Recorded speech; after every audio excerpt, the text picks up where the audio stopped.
Hello and welcome to another episode of TWiML Talk, the podcast where I interview interesting people doing interesting things in machine learning and artificial intelligence. I'm your host, Sam Charrington.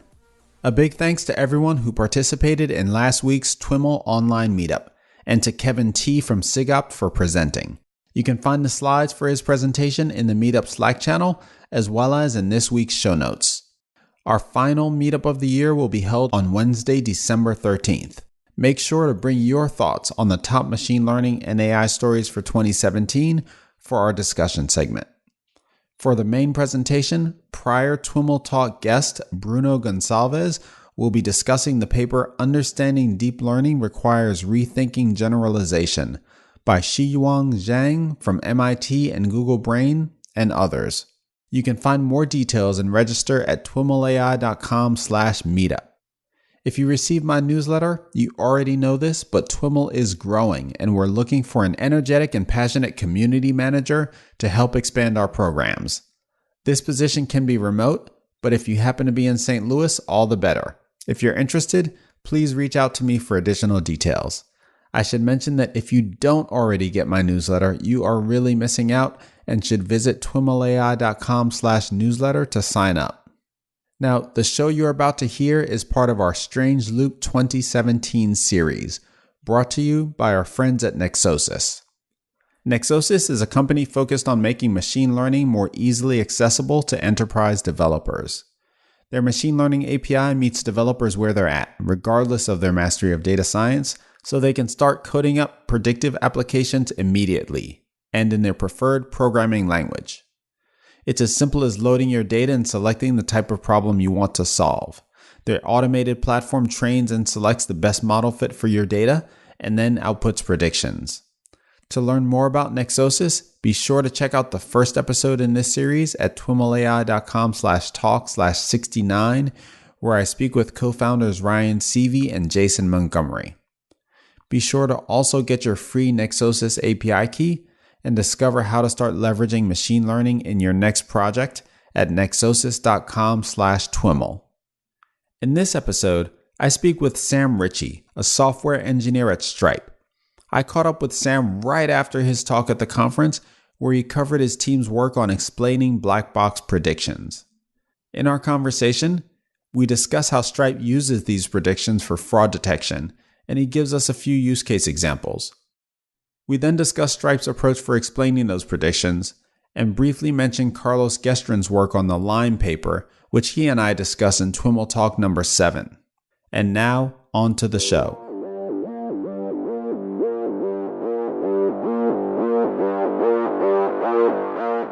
Well, hey everyone, I am here at the Strange Loop conference in St. Louis, and I've got the pleasure of being seated across from Sam Ritchie, who's a software engineer at Stripe. And Sam was in to talk about just so stories for AI, explaining black box predictions. And in fact, he just jogged over here from delivering his talk. Yeah, it's like 5 blocks away. I had to hustle. So welcome to the show, Sam. Yeah, thank you. Thanks for having me. Why don't we start by having you tell us a little bit about your background and how you got started working in AI and machine learning? Sure. Yeah, you want the just so story of my Exactly. life. So this is fairly new. I guess the last year and a half I've been at Stripe, as I said, working on machine learning infrastructure.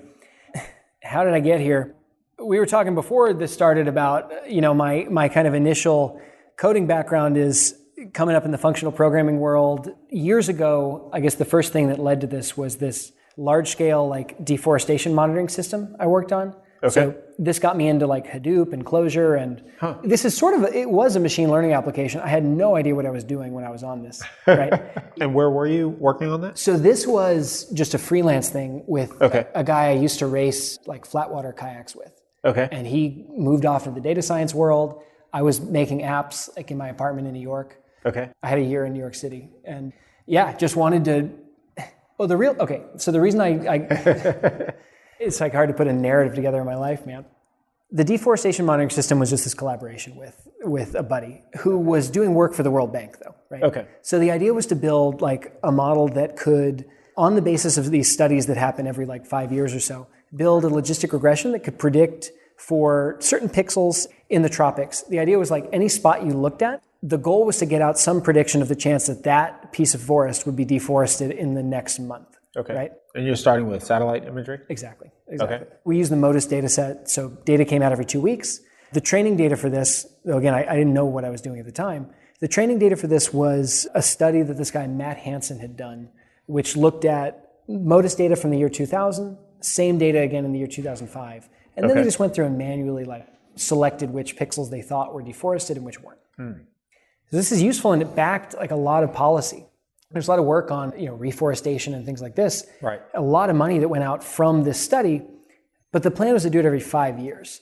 And so a lot of money went into Indonesia, for example, to work on deforestation there. The next time he did the study, or when our model came online, it was clear that Indonesia was actually looking pretty good. It was not topping the charts anymore. Okay. And Myanmar was now the issue. Okay. So the goal was to get new data every 2 weeks. So what we did is, this is where the big data, functional programming stuff came in. Right. The goal was to go build from satellite data, time series of what was happening during that 5-year period, right? Okay. So use that as the training data. The prediction variable was what this guy Matt Hansen had said deforestation was. Right. And then we just march the time series forward and predict, does this now look like deforestation? Does this now?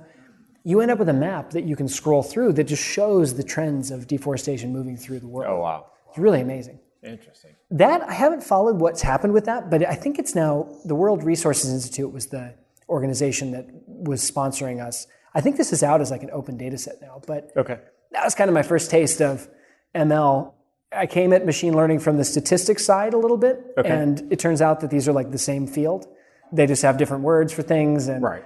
So you move from one to the other. You don't really know if you can bring anything over. But yeah, that was the first thing. That took me, I took all this wonderful nonprofit, amazing work I was doing, and I let Twitter recruit me to go do the same stuff on ads. The best minds of our world, making people click ads, right? That's it, man. Yeah. So sold the soul for a little bit. But, had a few years there building open source tech to do, again, effectively the same sort of Hadoop-based stuff that we were working on before. We ended up open sourcing a lot of that work as this library called Summingbird, which, again, as we were saying, is all monads all the time. It's a library that lets you write these big streaming data computations and then run them on Hadoop or on a real-time streaming system or on both, and basically separates what you want to compute from where you want to compute it. Okay. And it's only relevant really because the final piece of this puzzle is what drew me to Stripe is that I was interested in machine learning. I was doing a lot of work on my own and studying and just trying to get up to speed and Right.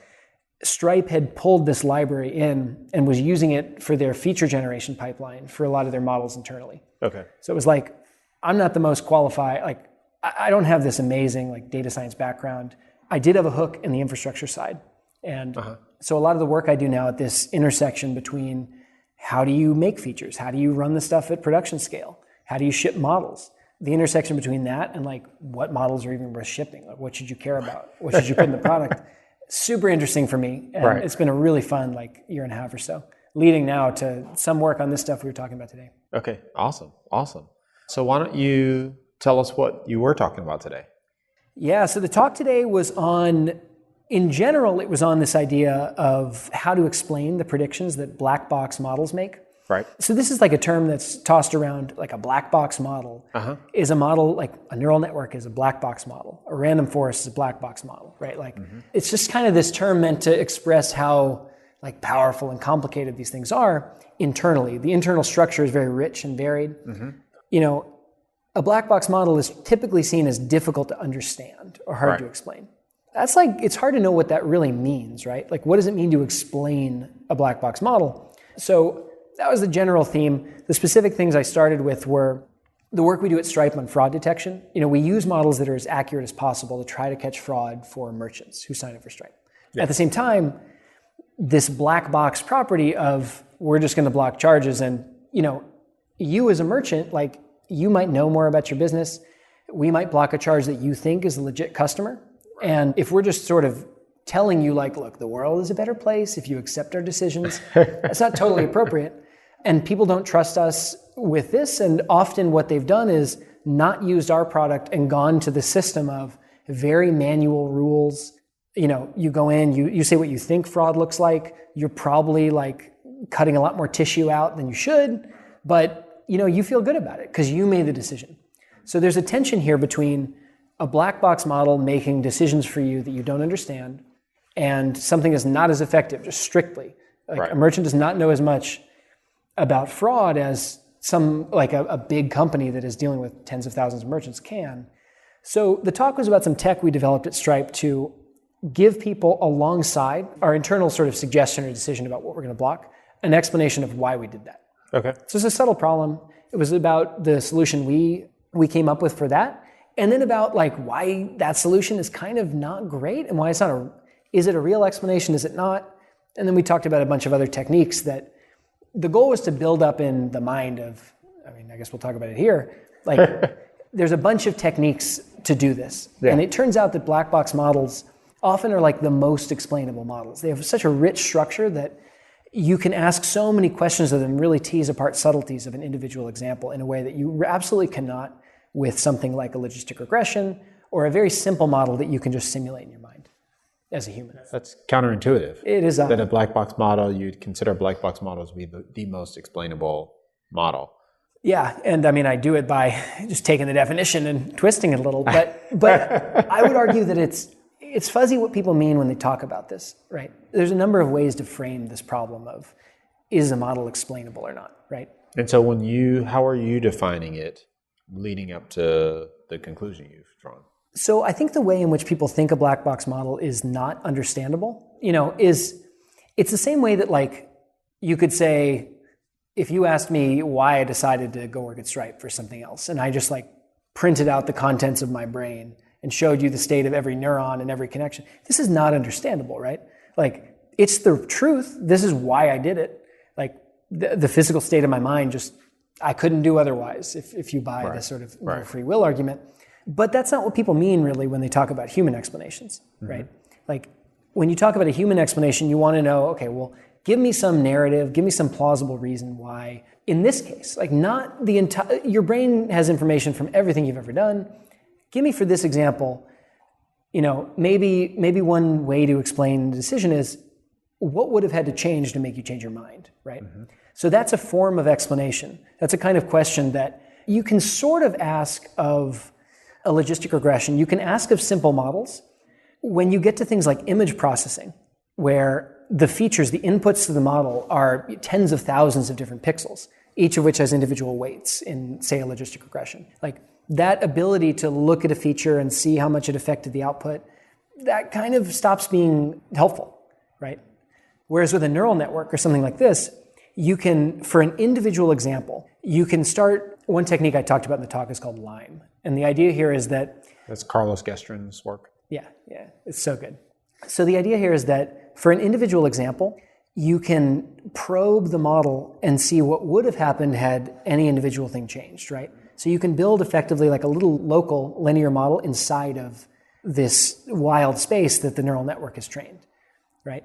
So because of this rich internal representation, overall, totally with you. Like, it's hard to explain why the model's doing what it's doing in aggregate. Just like it's hard to say why, like, the entire population of a country is doing something.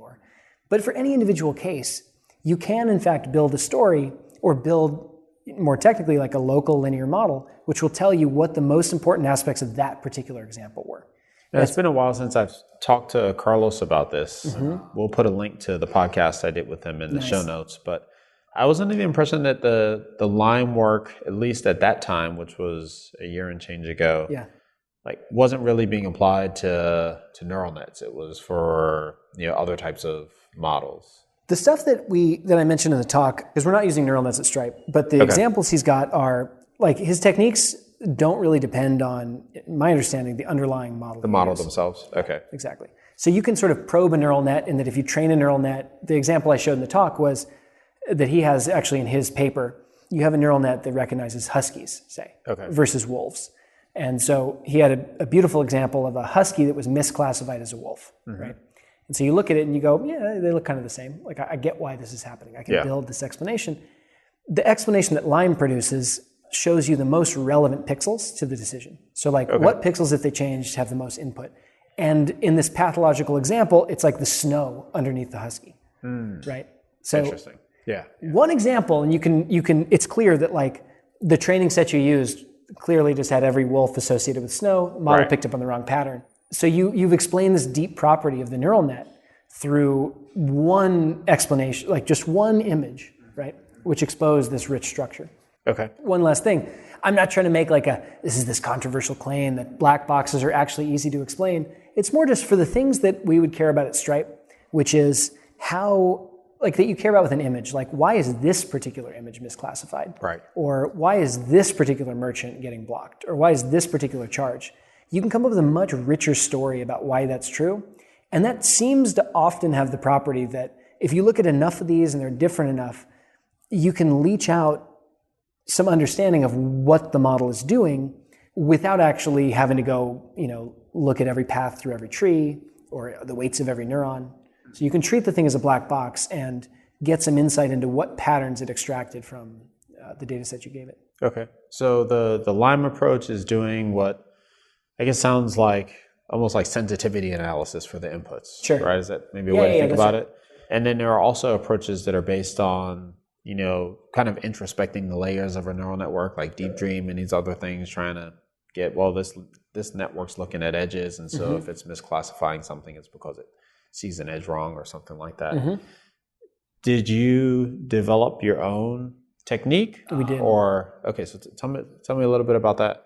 Yeah, so the technique that we developed, the ones we were just talking about are really good for actually understanding, for some particular example of fraud or some merchant, why the model did what it did. So, or what would have to change the decision. Yeah. Now, building a product that is meant to block fraud, unfortunately, some of the merchants that sign up for Stripe sign up to go just run stolen credit cards through the system and collect money. The whole issue is that there are people who are testing cards, who are sort of committing fraud in this network. And because we're one level behind merchants, we have to be a bit careful about what we expose in terms of our explanations of why the models are doing what they're doing. If we were just to give, for every charge, our best, sort of most beautiful explanation of what would have to be different to not get blocked, you could probably weight this per merchant by trust and start to expose more and more as they're with you longer. And we do that through, individual like customer relationships. But as far as a product, like what do you want to see on the screen when your card gets blocked? Like the explanation that LIME produces is almost too good. It's like easy to game, right? Okay. So the system we developed internally, I'll develop it here. It's a way that you can come up with an explanation for basically a post hoc explanation that looks like a rule that the merchant could have implemented themselves, where if they deployed that rule, like it would have caught the charge and it would have agreed with the model in some high percentage of cases, right? But it's not necessarily tied to anything internal about the model structure. So I guess the subtlety here versus the other system is, and this is the title of the talk is Just So Stories for AI. The idea here is that you can develop a sort of ahead of time it's hard to make predictions. That's why we have to use these models with rich internal structure. Once you know what's happened, once you know that the model thinks that this charge is fraudulent, it's much easier to go back and say, okay, given that I know that this is what the model said, I can go come up with an explanation for why the model did what it did. So like conspiracy theories are kind of an example of this, right? Like once you know that the bomb went off in this particular building, you can come up with some crazy tale about how it got there. And it's like a much easier problem. There's also many explanations that will fit. Some are more credible, some are less credible, but it's a much easier task than actually predicting a decision. Is what you're ultimately doing some form of like dimensionality reduction or dimension compression? Like you've got all these internal variables in your model, but it sounds like you're trying to map your story down to like these 4 public facing broad aggregate things. I wish it was, I'll tell you the algorithm. I think it's a little less disciplined. Okay, so the simple way to say it, or the first pass at it, is that what we're trying to do is train like a decision tree on, it's basically a bad version of the model that's meant to predict what the model's going to do. Right? Okay. So we want it to look like a decision tree because we want to be able to present some, like the output, I guess, of this model We want to be some rule that the user could see. The irony, of course, using a decision tree because it's explainable. Is explainable. Right. Exactly. It's not very good, but so that's the shape of what we want. And what the model looks like is basically a canned set of potential explanations, any one of which, if it applies to some charge you give me, like any one of which has high precision with respect to what the model would have chosen, right? So if my explanation applies to some charge the model calls fraudulent in a test set, I want to be sure that it also would have applied to many other charges, right? So if you just tell me, like, if the explanation is, well, there was a charge on the card, this has very high recall, it catches a lot of fraud, it has incredibly low precision, right? There's no sort of information contained in that statement. Mm-hmm. So again, the explanation model is a list of possible explanations sorted by their precision in descending order compared to the models, like what the model claims. What we do then is when a charge comes in, if the model claims that it's fraud, we then go to our explanation model and we just start looking through the explanations. And we find the first one that applies to the charge that has come in. So basically, like, what's a path through the decision tree? Looking at all of the paths, not looking necessarily first at the features, just taking the outcomes and like trimming out anything that doesn't apply. Which is the explanation that, as you go down the list, has the highest precision but also applies to this one? That's the thing we expose to the user, right? So it's sort of like a decision tree, in that it has the same structure as a decision tree, but you don't independently ask the explanation model and the forest and then present both of these. These probably wouldn't match, right? Because a lot of the explanations won't necessarily match up. But if you know what the model did, you can take your kind of bad model, your decision tree, you can trim all the paths that don't agree with the model, and then show the highest precision path down to some leaf. Okay, so you've got your high fidelity model and your low fidelity model. The low fidelity model is the decision tree. It sounds like you're running both of them in parallel on your input data. Yeah, you run the first one, and then the second one gets features as input. It runs its thing, and again, like exactly like you're saying. So I'm not super clear on the part where you're trimming off you're pruning this decision tree in some way. Okay, so let's see if I can elaborate that. And let's take a step back. So the input to this second model decision tree it's not your input data, and it's not the output of the first model. It's the features of the first model. Are you talking about the training or the prediction process? The prediction process. So for prediction, so the input is in fact, okay, let's step back and frame this. So your first, like you said, first model is the black box, right? Second model is the decision tree. Or another way to look at it is this list of predicates, right? So what you need to evaluate the second model is the output of your first model plus all the features, right? So the output of by features, are we referring to the inputs or like weights or some internal? Sorry, good call. Something? See, again, the statistics, machine learning, it's crazy terms. By features here, I mean like the things we know about the charge, like the dictionary, the inputs to the black box. Got it. Yeah. Okay. So forget what's going on in the black box. You're totally right. Those are features as well. The attributes we know about the charge. Okay. The variables. We first send those into the black box. We get out some decision from the black box. Right. We've chosen a threshold in advance. So all we care about is, does the model think it's fraud or not? Right. Okay.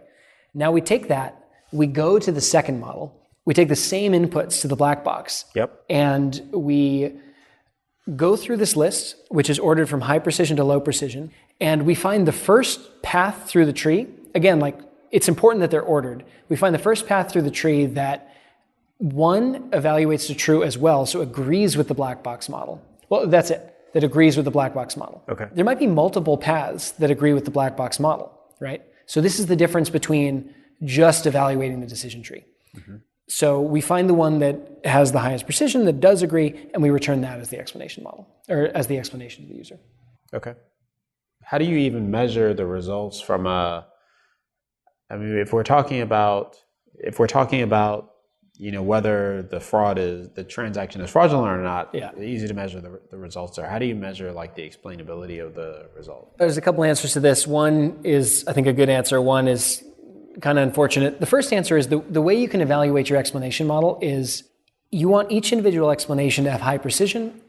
You want overall the entire set of explanations to have high recall, right? So you want, for any charge that comes in, you want a very high probability of having an explanation available, right? And then for each explanation that you give, you want that to be as high precision as possible. So internally, like, that's one way you can evaluate this. I think what you're actually getting at is like, what's the point of this? Like, how can you evaluate the effect of giving these to merchants and seeing if they actually mean anything? That we're just kind of at the early days. We don't do a great job at this now. We don't have, I believe, much built into the product now to evaluate the actual thing we're trying to do, which is to take something that feels like a black box decision and give people some way to kind of relate or build a model in their mind for what this black box model is doing. Because again, each individual instance of fraud, they might be in a domain where they understand what's happening, right? They might be a charity site that is dealing with card testing. And if they see an instance of this, and then the model gives them an explanation that's a rule that, maybe it's not why the model did what it did, but it actually happens to match up in a lot of ways with the decisions the model would make for charges that look like this. Like, that's a valuable piece of information that a merchant could then take that would, one, give them some insight into what fraud looks like, and two, and this is probably the real thing you want down the road, is to have people just trust what the model is doing in decisions they understand less, right? Right. Now, a little bit of what I talked about in the talk is that this is a kind of pathological by itself. Like, you have to know, the explanation is there to get you to trust the black box. Right. But you shouldn't trust the explanation unless you have some reason already to trust the black box. So it's like when Twitter says, oh, you should follow this person because, Sam follows him and Oscar does too. Right. Like, that's not a reason.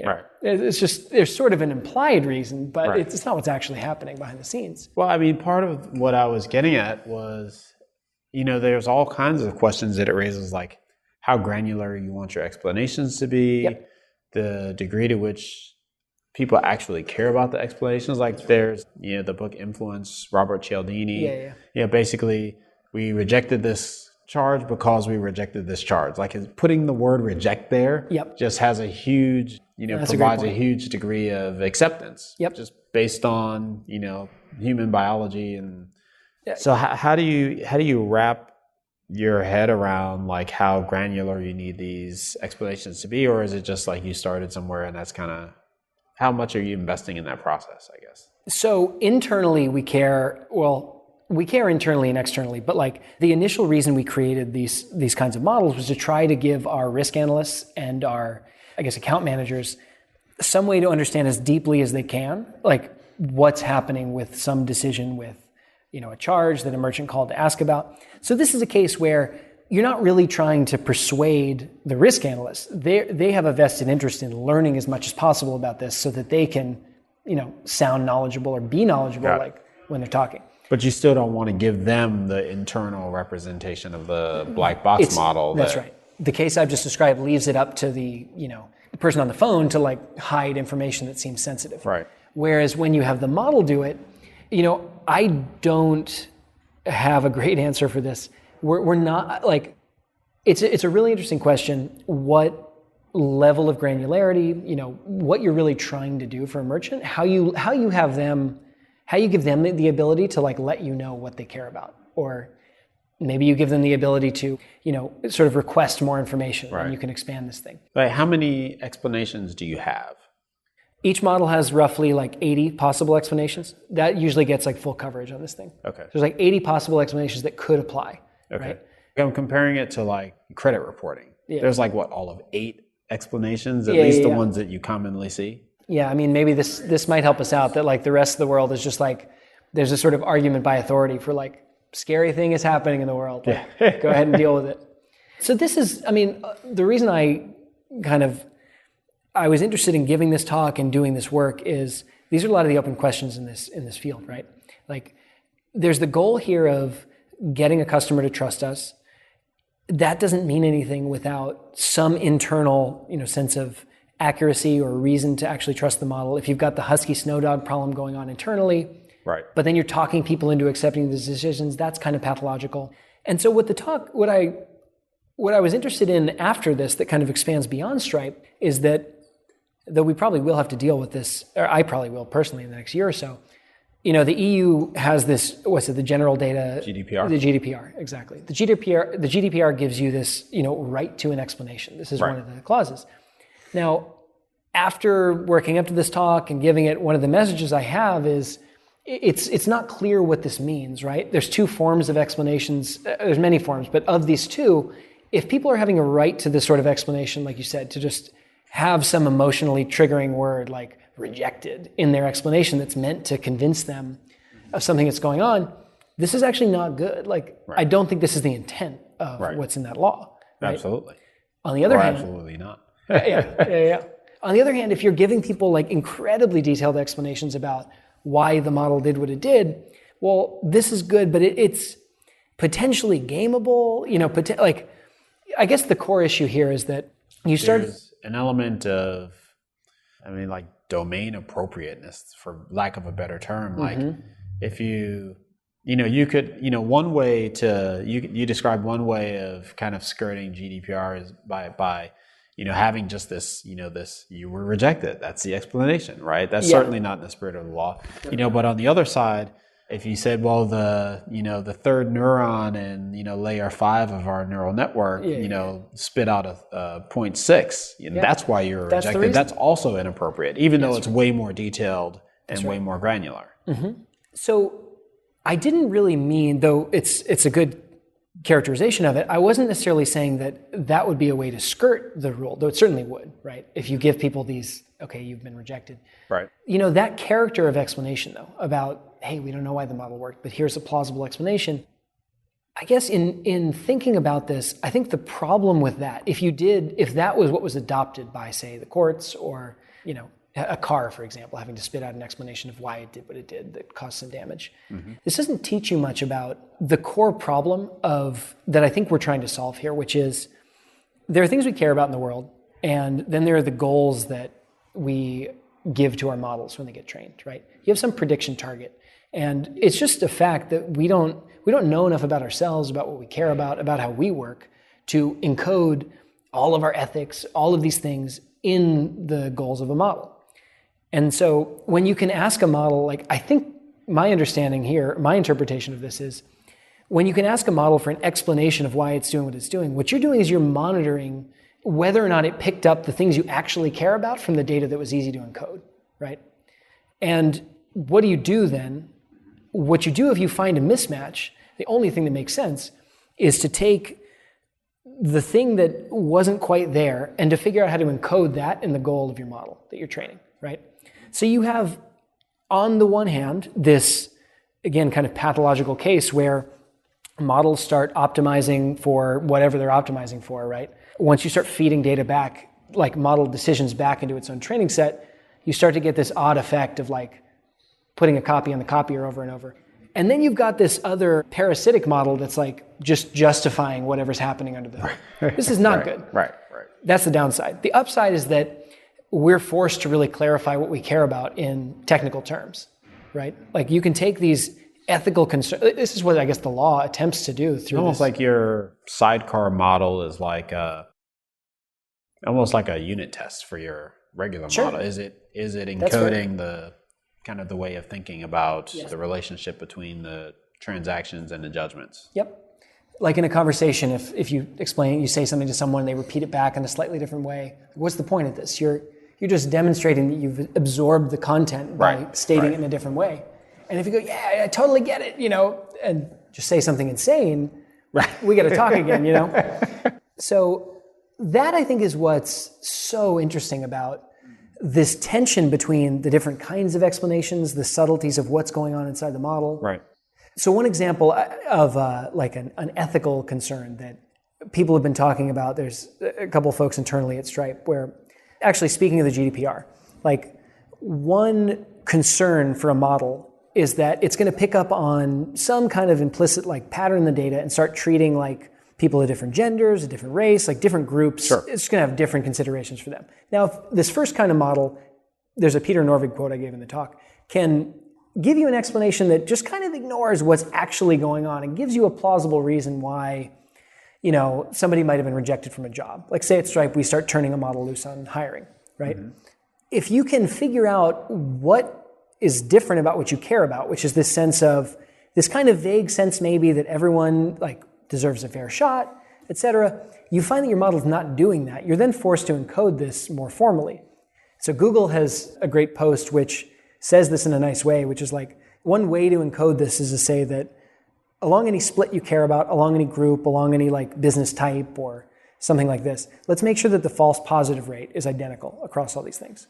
And so this then can get fed back into the, like once you realize that if this is not happening, you can then feed this back into the training process for your black box models.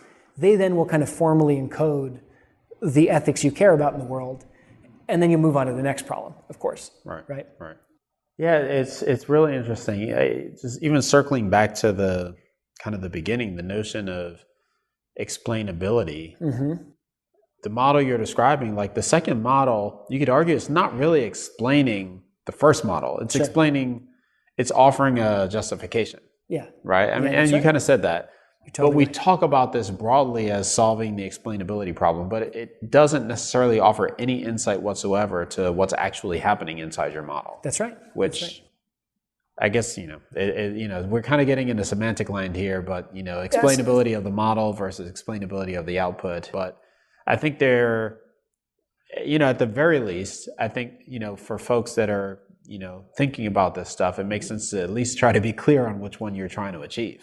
I think that's a great takeaway.